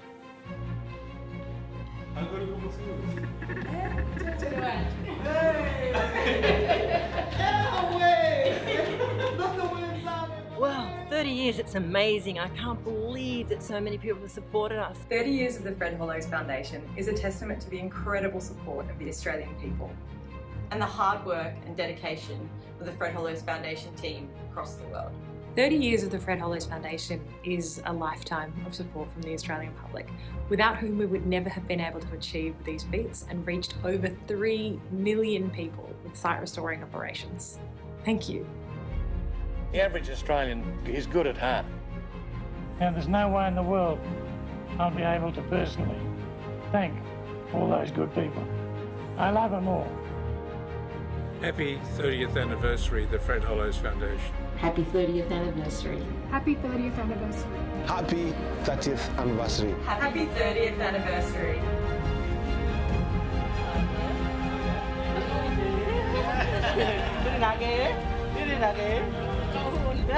I'm very impressed with how many Australians identify with the work that we're doing.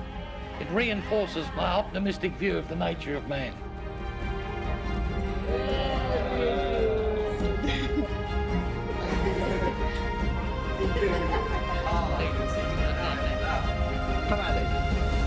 كم اصبع هدول؟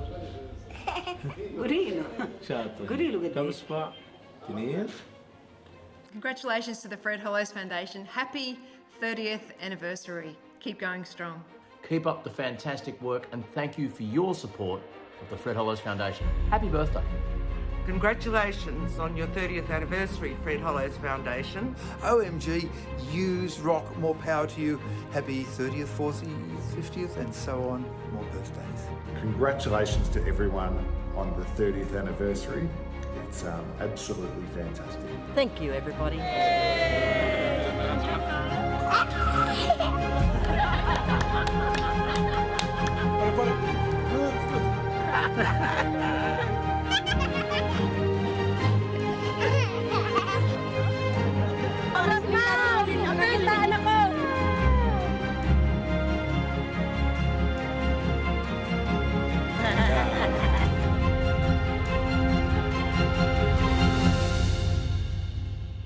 Wow.